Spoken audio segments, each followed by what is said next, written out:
Hello everyone, this is भावना। आप सभी का स्वागत है कॉलेज विद भावना में भी और लेट्स क्रैक में भी। आज जो हमारी वीडियो है, आज दोनों चैनल पे सेम होगी क्योंकि जो डाउट्स थे मैंने सारे सेम रख लिए हैं आपके। ठीक है, जितनी भी कमेंट्स थी, चाहे आपने इंस्टाग्राम पे क्वेश्चन पूछा है, चाहे आपने कमेंट बॉक्स में पूछा है, तो सभी के जितने भी क्वेश्चन थे वो सारे लिख लिए हैं। सारी चीज़ों पे बात हम करने वाले हैं। तो अगर आप चैनल पे नए हैं तो सब्सक्राइब कर दें सबसे पहले। तो अगर आप यूपी टेट की तैयारी कर रहे हैं या फिर किसी भी टेट की कर रहे हैं तो लेट्स क्रैक को सब्सक्राइब कर लें। और अगर आप बीएड, बीटीसी या कोई भी टीचिंग ट्रेनिंग कोर्स कर रहे हैं तो कॉलेज विद भावना को भी सब्सक्राइब कर लें। ठीक है, क्योंकि क्लासेस डेली चल रही हैं और बहुत सारा सिलेबस हम कवर भी कर चुके हैं, एक एक यूनिट हम कर चुके हैं 2 बुक्स की। ठीक है, ये इंस्टाग्राम में अगर आपको कोई भी क्वेश्चन पूछना है तो आप पूछ सकते हैं और मैं आंसर भी दे देती हूँ। ठीक है, और देती भी हूँ जो मेरे साथ जुड़े हुए हैं इंस्टाग्राम पे।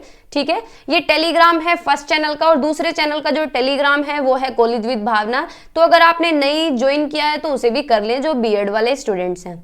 ठीक है, तो ये बात हुई। आज के जो डाउट हैं ये इतने सारे हैं, इस पे भी बात करेंगे और सिलेबस भी देखेंगे, सारी चीज़ों पे बात करने वाले हैं।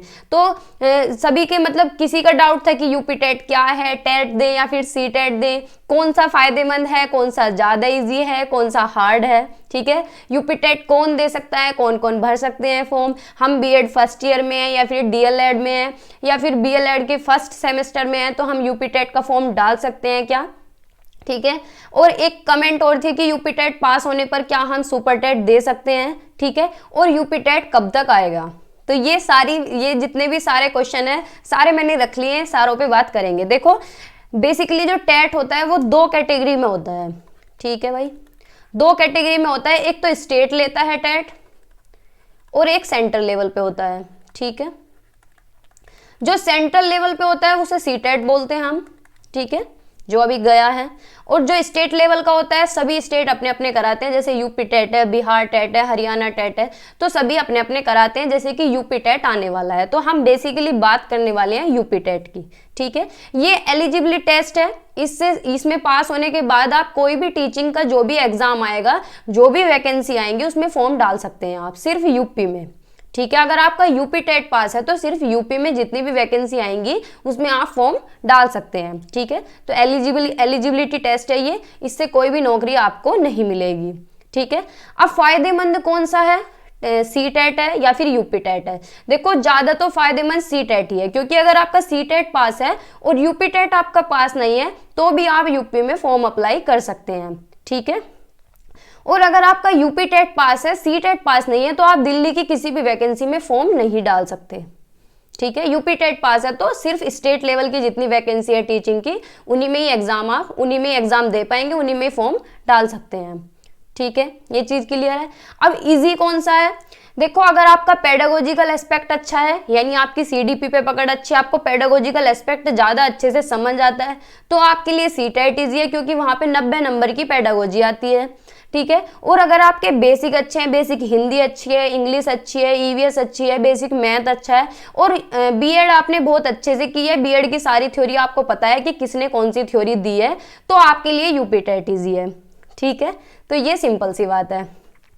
अब दे कौन सकता है, जो भी टीचिंग ट्रेनिंग कोर्स कर रहा हो सिर्फ वही दे सकता है। जिसने बीएससी, एमएससी या एमए वगैरह किया है वो नहीं दे सकते, सिर्फ वही दे सकते हैं जिन्होंने कोई भी टीचिंग ट्रेनिंग कोर्स किया हो या फिर कर रहे हो। ठीक है, वही दे सकते हैं। अब ये बात है कि फर्स्ट ईयर वाले दे सकते हैं क्या। देखो, एनसीटीई ने रूल निकाला था अभी इस बार से, जब ये सी टेट हुआ है, जो फर्स्ट ईयर वाले स्टूडेंट्स हैं, अगर आपने एडमिशन ले रखा है तो आप फॉर्म डाल सकते हैं, सी टेट भी दे सकते हैं, आप यूपी टेट भी दे सकते हैं, कोई भी टेट दे सकते हैं। ठीक है, बस इतना होना चाहिए कि आपने एडमिशन ले रखा हो। ठीक है, चाहे आप फर्स्ट ईयर में हो, चाहे आप फर्स्ट सेमेस्टर में हो, ठीक है, तो आप फॉर्म डाल सकते हैं, आप पेपर दे सकते हैं, आप एलिजिबल हैं। ठीक है, तो अब ये नया रूल आ गया है। पहले क्या होता था कि अपीयरिंग बच्चे ही डालते थे, जिनकी फर्स्ट ईयर कंप्लीट होती थी वही फॉर्म डाल पाते थे, लेकिन अब ऐसा नहीं है। अगर आपने एडमिशन ले लिया है तो आप फॉर्म डाल सकते हैं। ठीक है, चाहे यूपी टेट हो चाहे सी टेट हो। ठीक है, अब यूपी टेट पास होने पर क्या हम सुपर टेट दे सकते हैं। सुपर टेट हो चाहे कोई भी वैकेंसी का एग्जाम हो, आप तभी दे सकते हैं जब आपकी डिग्री कंप्लीट होगी। चाहे आप फर्स्ट ईयर में हैं तो भी आप सुपर टेट नहीं दे पाएंगे, बेशक आपका यूपी टेट क्लियर है, चाहे आपका सी टेट भी पास है, लेकिन कोई भी वैकेंसी हो, टीचिंग की कोई भी वैकेंसी हो, उसमें आप तभी फॉर्म फिल कर सकते हैं जब आपकी डिग्री पूरी तरह से कंप्लीट हो। ठीक है, या 2 साल के है तो दोनों साल पूरी तरह से कंप्लीट हो, तभी आप फॉर्म डाल सकते हैं। ठीक है, अगर आप अपीयरिंग में हैं या फिर आपकी पेंडिंग है, एग्जाम रह रहे हैं फाइनल ईयर के, या फिर आप फर्स्ट ईयर में हैं, तो बेशक आपका यूपी टेट पास है चाहे सी टेट पास है, आप वैकेंसी का फॉर्म नहीं डाल सकते। ठीक है, ये बात क्लियर हुई। अब यूपी टेट आएगा कब? देखो सबसे बड़ा क्वेश्चन है कि आएगा कब। देखो आना तो है ही, ठीक है, क्योंकि ऑफिशियली बताया गया है कि यूपी टेट आने वाला है, लेकिन उन्होंने डेट नहीं बताई है कि कब आएगा, कौन से महीने में होएगा। लेकिन एक्सपेक्टेड तो हम बता सकते हैं कि फरवरी के एंड तक आ सकता है या फिर मार्च के फर्स्ट वीक में आ सकता है। और जब भी आए तैयारी तो आपको करनी है, तो अभी से ही क्यों ना करें, है ना, तो करनी तो है ही आपको तैयारी। और अगर देखो फॉर्म निकल गए यूपी टेट के और उन्होंने 1 महीने का ही आपको टाइम दिया, तो फिर कैसे मैनेज करोगे, है ना। तो इसलिए क्या है, तैयारी अभी से ही करते रहें, मेरे साथ भी आप कर सकते हैं। ठीक है, अब इसे देख लेते हैं। देखो इस चीज पे हमने बात कर ली कि स्टेट लेवल पे होता है। ठीक है, 2 पेपर होते हैं इसमें, एक प्राइमरी लेवल और एक एलिमेंट्री यानी सेकेंडरी लेवल। ठीक है, जो प्राइमरी लेवल होता है वो 1st से 5th क्लास तक का होता है, सेकेंडरी लेवल होता है 5th to 8th क्लास तक का। ठीक है, यानी अगर आपका प्राइमरी पास है, जैसे कि सुपर टेट की वैकेंसी आ रही है, तो उसमें आप अप्लाई कर सकते हैं। और अगर आपका फर्स्ट पेपर पास नहीं हुआ है, सेकंड पास हो गया है और सुपर टेट की वैकेंसी आ गई है, तो आप उसमें अप्लाई नहीं कर सकते सेकंड के बेस पे। ठीक है, प्राइमरी पास है तो प्राइमरी वाली वैकेंसी में ही अप्लाई कर सकते हैं, सेकेंडरी पास है तो सेकेंडरी वाली ही वैकेंसी में अप्लाई कर सकते हैं। ठीक है, समझ आया यहाँ तक? ठीक है भाई, ऑफलाइन एग्जाम है अभी तक। यूपी टेट तो ऑफलाइन है, सी टेट ऑनलाइन हो गया है। यूपी टेट अभी तक ऑफलाइन है, यानी पेन पेपर बेस्ड है, आपको पेपर हाथ में मिलेगा, आपको गोले भर के आने हैं। ठीक है, मल्टीपल चॉइस क्वेश्चन आते हैं, 150 क्वेश्चन है, 150 ही मिनट है और 150 ही नंबर का पेपर है। ठीक है, कोई भी नेगेटिव मार्किंग नहीं है। ठीक है, और पेपर कैसे होगा, हिंदी और इंग्लिश दोनों में होगा, दोनों लैंग्वेज में होगा, यानी बाइलिंगुअल होगा। ठीक है, अगर आप हिंदी मीडियम के हैं तो हिंदी की तरफ देखें, अगर आपका मीडियम इंग्लिश है तो क्वेश्चन इंग्लिश की तरफ देख सकते हैं। ठीक है, बाकी दोनों तरफ देखने चाहिए, क्योंकि कभी कभी मिसप्रिंट भी हो जाता है। ठीक है, तो ये चीजें आपको समझ आई होंगी बेसिक सारी। आगे चलते हैं फिर, अब इसका सिलेबस देख लेते हैं। इस 5 सब्जेक्ट होते हैं फर्स्ट पेपर में, ये प्राइमरी का है। ठीक है, फर्स्ट पेपर का है, यानी प्राइमरी के लिए है। इसमें क्या है, 30 नंबर की पेडागोजी आती है, यानी सीडीपी आती है, जिसमें से कि ये मान लो 25 नंबर आपके कंटेंट से आते हैं कि ये थ्योरी किसने दी है, थॉर्नडाइक की कौन सी थ्योरी है, पेवलोव की कौन सी थ्योरी है, स्किनर की कौन सी थ्योरी है, कोहलर की कौन सी थ्योरी है। इसी तरह के सारे क्वेश्चन आपको देखने के लिए मिलेंगे। तो अगर आप बीएड कर रहे हैं, जैसे कि फर्स्ट ईयर वाले स्टूडेंट्स हैं, तो जो growing up as a learner आपकी बुक है उसे अच्छी तरह से पढ़ लेंगे ना, तो भी आपके इसमें 25 नंबर कहीं नहीं गए। 20 से 25 नंबर तो आपके, अगर उस बुक को अच्छे से चाट लेंगे ना, तो भी आ जाएंगे। ठीक है, क्योंकि वो आपका बेस है, वहीं से ही तो बनते हैं सारी चीजें, सीडीपी वही तो है एक कुल मिला के, है ना। देखो पढ़नी तो सारी बुक है, लेकिन वहां से क्वेश्चन ज्यादा आते हैं। ठीक है, फिर लैंग्वेज फर्स्ट की बात करते हैं। लैंग्वेज फर्स्ट हिंदी है, जो 30 नंबर के, जिसमें सारी व्याकरण आती है, पैसेज आते हैं, संज्ञा, सर्वनाम, विशेषण, क्रिया, क्रिया विशेषण, वाच्य, लिंग और रचना, सारी ये चीजें आती हैं। ठीक है, अगर आपका बेस अच्छा है तो आपको कम मेहनत करनी पड़ेगी, और अगर बेस अच्छा नहीं है तो कोई बात नहीं, हिंदी पढ़ लो, या तो किसी क्लास की हिंदी ले लो, या फिर मतलब 8th क्लास की व्याकरण की बुक ले लो, या 7th क्लास की ले लो, उसे अच्छे से पढ़ लो, या फिर लूसेंट की बुक ले सकते हैं, लूसेंट की बुक ले सकते हैं, या फिर यूथ पब्लिकेशन की ले सकते हैं, या फिर घटना चक्र ले सकते हैं। ठीक है, आदित्य पब्लिकेशन की ले सकते हैं, कोई भी बुक ले लो। देखो बुक तो सभी अच्छी हैं, थोड़ी बहुत मिस्टेक मिल जाती हैं अगर, तो अपनी कॉमन सेंस से उन्हें ठीक कर सकते हैं। बुक सारी अच्छी होती हैं, बस 10 बुक पढ़ने से अच्छा है एक बुक को 10 बार पढ़ लो तो ज्यादा अच्छा रहता है। ठीक है, तो हिंदी की ये बात हुई। इंग्लिश की देखो सीडीपी का बता दिया मैंने, सारी पेडागोजी आती है। आप बीएड कर रहे हैं तो आपका वहां से कवर हो जाएगा। बाकी सारी थ्योरी मैं करा रही हूँ, लर्निंग थ्योरी मैंने सारी करा दी है, पेवलोव, थॉर्नडाइक, स्किनर, कोहलर, सारी मैंने करा दी है। ग्रोथ एंड डेवलपमेंट हम कंप्लीट कर चुके हैं, यानी ऑलमोस्ट 60% सिलेबस हम कवर कर चुके हैं। ठीक है, और छोटी छोटी सी वीडियोस हैं, 10 मिनट की, कोई 15 मिनट की, तो अगर आप उन्हें भी देख लेंगे तो भी अच्छे से इजीली हो जाएगा। ठीक है, हिंदी की बात हो गई।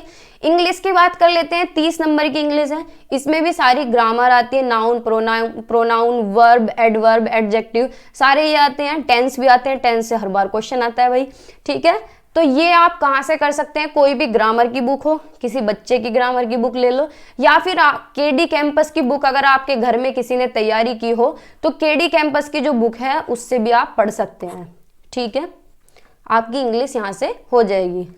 मैथ की बात कर लेते हैं। मैथ अगर आप कंपटीशन की तैयारी कर रहे हैं तो फिर आपको कोई दिक्कत है नहीं, और अगर आप कंपटीशन की तैयारी नहीं कर रहे हैं तो कोई भी 6, 7, 8 का मैथ पढ़ सकते हैं आप, एनसीईआरटी का, ठीक है, तब भी आपका काम चल जाएगा।